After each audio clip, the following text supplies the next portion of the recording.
Hi, welcome to Chez Les Fleur podcast. This is where we talk to women that are doing exciting and interesting things in small business. They love what they're doing, they're facing the challenges, they're making things work, and they're loving every minute of it. If you are joining us for the first time, we're really happy that you're here. If you are a repeat visitor to our podcast, we are so glad you keep coming back. It really is fun to hear what people are doing in their small business and how they're meeting the challenges that, face entrepreneurship every day. And it's part of the fun. So I have with me today Karen Laws, and Karen is with Ontario Dog Trainer. And I think she says she trains the dogs, but I think she trains the owners. But we're going to let her tell her story. So, Karen, I'm so glad that you're here with us today. Tell us what your inspiration about working with animals was. Well, thank you, Janet. I'll tell you, it's a pleasure to be here. I always enjoyed talking with you, whether we're here on recording or in person. And so I'm absolutely thrilled to be here. Thank Um, you. so We're thrilled like, to have you. yeah, like so many other people, my inspiration to work with, basically to work with dogs and their owners was a combination of, that's what I knew I was good at it. I knew I'd loved it. I'd been doing it for years and years, and I needed something else in my life. My career had hit a wall, and I had climbed and climbed and climbed, thought I was going where I wanted to go, and all of a sudden realized I was against the wrong wall with that ladder, and I needed a change. And one day I just happened to say to my veterinarian, I'm thinking about offering dog training services. What do you think? Oh my God. He said, give me your card. Give me your card. So he thought it was great. So that was my first hint. And then I attended a few workshops afterwards, and I kept asking these what be seemingly annoying questions to the person presenting the workshop. And I was validating what I already knew. And I'm thinking, these people haven't been doing this as long as I have. And I actually do know something. I really think I want to share this. And then as I got, rolling along in my business life, I have had some great mentors who have encouraged me to keep sharing, because that's really what it was about, was making a difference in the lives of people and their dogs. That's what turns my handle and gets me out of bed every day. Beautiful. And it's typical small business, different clientele all the time. Mhm. And you don't always know who's walking through the door and what they're going to need from you. So it's a lot of fun. Well, and it's interesting because the client, I mean, I've been in business for almost 20 years, and and I have clients that have been with me. They're on their third dog, or they're just got a dog for the first time, but I've known them for years and years, and they actually become family. So when we send out a letter, a welcoming letter to our new clients, it's always welcome to the family, because once they come and start working with us, they tend to stay, and that's the way we Yeah. like it. And Yeah. that's a good testament to what you're doing. Mhm. Have you always been in the animal business? Well, that's a good question, because the real question is, what business am I really in? True. Because dog trainers, this is one of my new passions, is training dog trainers, because what I'm finding is a lot of new dog trainers think that they are in the animal business or the dog business, or they're in the people business. And what business are we really in? We're in the relationship business.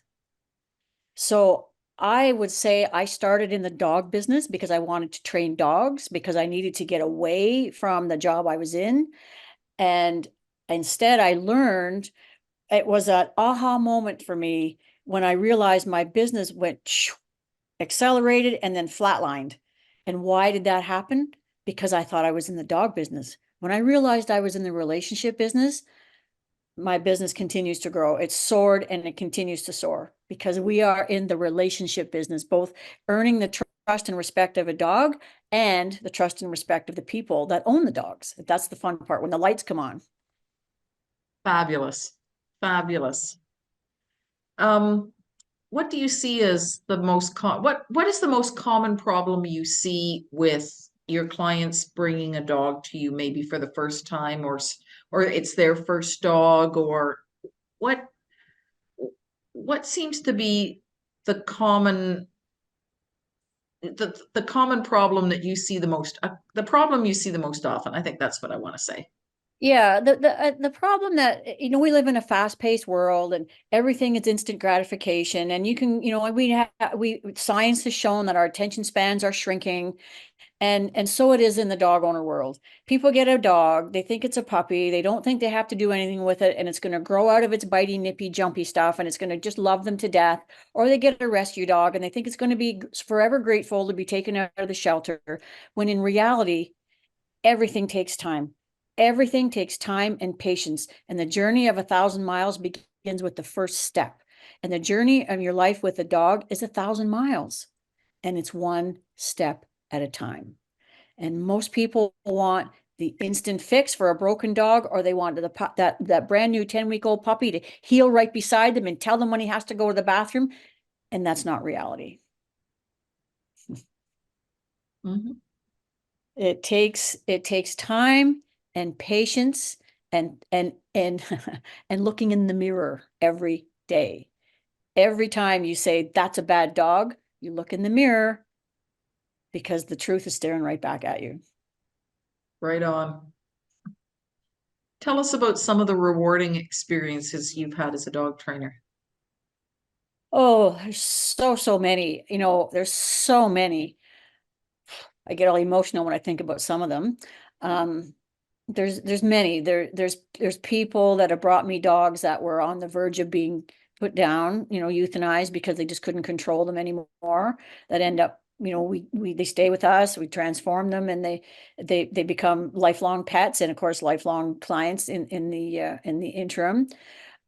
Just watching people see their dogs do things that they never believed they could ever do together with them, is really the biggest reward. I have a young family that worked with me. They had a beagle puppy, and there's, some will say there's nothing more challenging to train than a beagle puppy, or than a beagle, because their nose are always to the ground. And we went, and these kids were homeschooled. They came to every lesson, and they drove from Toronto to get here, week after week, and they finished the program. And at the end, I said, let's just go out in our front field, and we'll just let the dog go, because of all the things I taught them. Those kids took off running, and the dog was right with them, and he never left their side. They were in the bushes rooting around, smelling like a beagle, and the beagle was right in there rooting around beside them, doing the same thing. And I still get letters from them talking about all the things that they're doing with their little hound, which is often things that are unheard of with a beagle. So that was a great one. They gave me a t-shirt that said the Beagles on it, which is one of my favorite t-shirts. So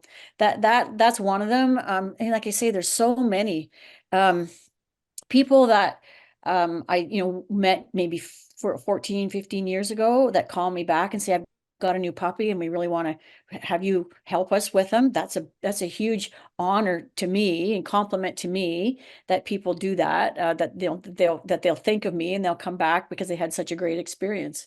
I'm working, I have a dog trainer academy where I train dog trainers, that I started as a result of the pandemic, because there was so many dog trainers popping up on every corner and not all of them knowing what to do or knowing where to start. So I took all of the years experience that I worked on and created this academy, and have had quite the uptake on people wanting to enroll. And now I'm getting comments back from people, like from my students, that say, oh, I feel such a load's been taken off my shoulder, because I know I can call you anytime, or you've just shown me how to go forward instead of continually reinventing the wheel.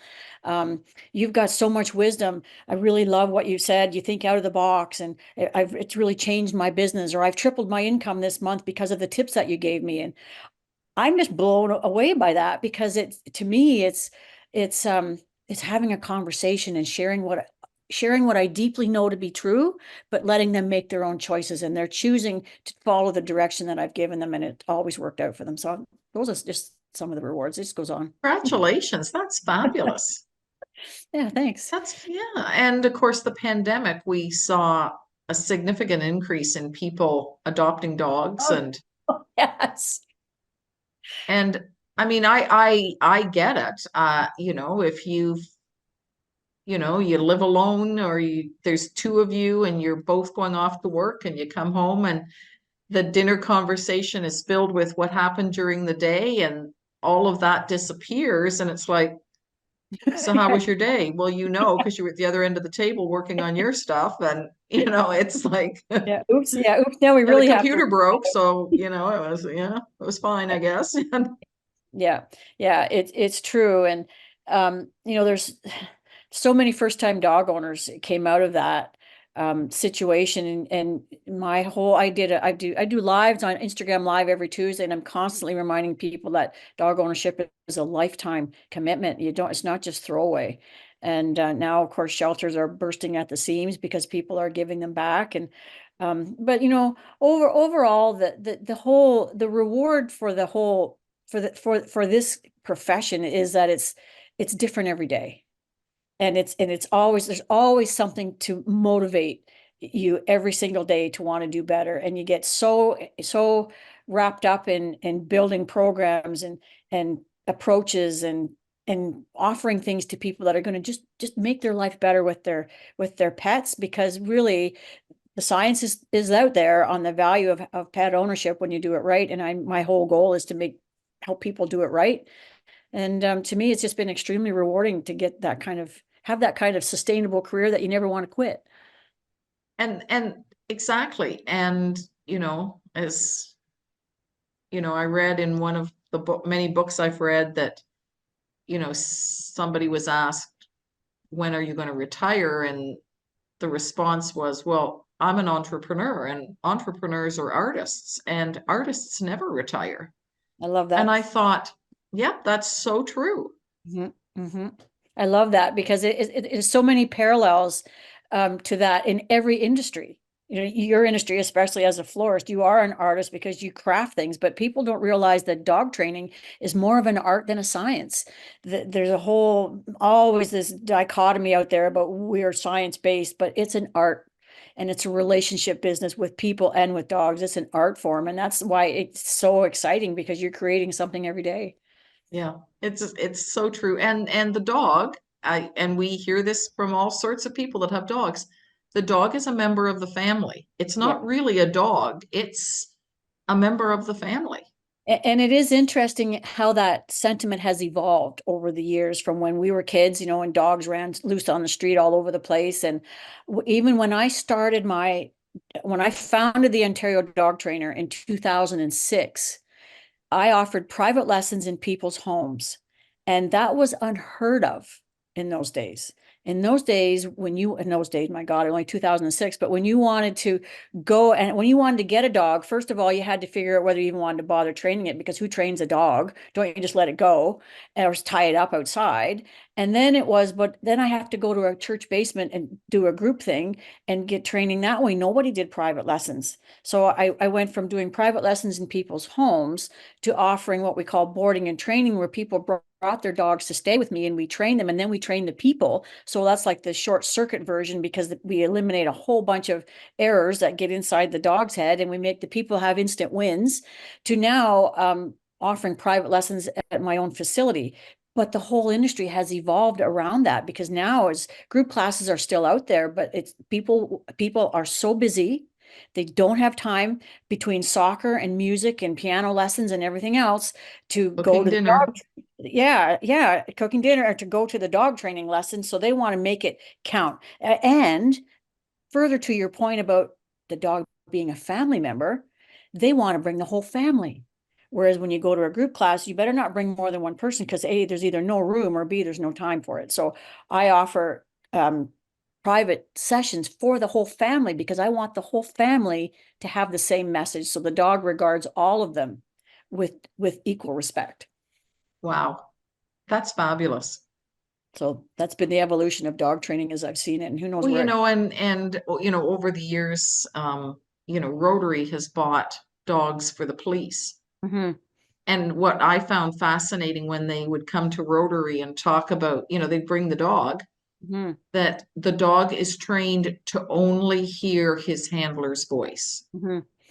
because they don't want the dog chasing somebody and the person being chased goes, stop, sit. And the dog stops and Yeah. sits. Yeah. They only, the police dogs only hear their handler's voice. Hmm. Yeah, that's So a they'll be skill. in the office with the officer, and other officers will go, boy, come here, come here. they don't hear that. And I don't teach that. I teach the opposite, as a matter of fact, because I want everyone in the family to be viewed equally by the dog. So that's often a question I get. Should there only be one leader in the house? And the answer is no. The dog should respect everybody as the leader in the house, as long as everybody is consistent and on the same page with what they're asking the dog to do. And the dogs can differentiate that pretty quickly. Yeah. But it is definitely, with the dog thefts that are happening out and around, with just like cars with valuable dogs are being stolen. If a dog doesn't only listen to its owner's voice, some of them, like mine, be easy to steal. To open the door, hey, come on, let's go for a ride. When you can't do that with a police dog. Yeah. Yeah. No, very true. I really appreciate you taking the time today to be with us, and that was fascinating. It's it just sounds so rewarding and so rich and so fun, and all the people that you meet, and I think that's terrific. If you're up for it, I like to close out our time together with some rapid fire questions just to get to know you a little better. If you're up for it, okay. As long as you're okay with my answers, they may surprise. Okay, so purebred or mutt? Purebred. You want to know what you're getting. I like to know what I'm paying for and what it's going to look like at the end. And oftentimes with mutt, you can't do that. Boots or shoes? Neither. I like sandals. Okay. Blues or hip hop? Definitely blues. Latte or espresso? Probably neither, but if I had to choose one or the other, it'd be latte. Perfect. Margot or Nicole? Nicole. Yeah, she's classic, isn't she? That's it. It's the classic. Yep. Yeah, she's classic. Yep. Yep. It was when I saw. Yep. Classic. Very classic. In fact, I saw her in a show. Oh my goodness. I think it's called The Lioness, and it doesn't look anything like her. And she's fabulous. She was fabulous in that. Yes, she was. Yeah, as always. The other one I liked her in particularly was The Translator. Oh, I haven't seen that one. Or The Interpreter. Was it The Interpreter or The Translator? Anyway, our producer is saying The Interpreter. Okay, then he knows. He's talent industry. He knows. Yeah. Karen, thank you so much for taking time from your busy schedule to be with us today. I think what you're doing is fabulous. You're building families, you're creating families, you're loving what you do, which is awesome as well. And then you're building community because you're teaching other people the skills that you have that are making other people's lives great and rewarding. And you're doing good things for the dogs as well. And we all love to scratch a dog behind the ears. It just is a good feeling, and it's a lot better when they're not out of control or hard to. Exactly. And with the amount of pet owners, like there's, I don't know how many million dogs in the country right now. There's about 1.5 dogs for every household. There's never been a better time to become a professional dog trainer, but it's also never been the right time to do it right, because the eyes are on. There's so much fake this and fake that out there these days that, do it right. Join the Dog Trainer Tribe Academy and have the career of your dreams, just like I've had for 20 years and still going. Yeah, excellent. Thank you so much. Congratulations on the time that you've been doing this and your upcoming anniversary. And Karen, I appreciate you. Thank you. Likewise. Thank you, Janet. Have a fantastic weekend. Yes, you as well. Bye-bye.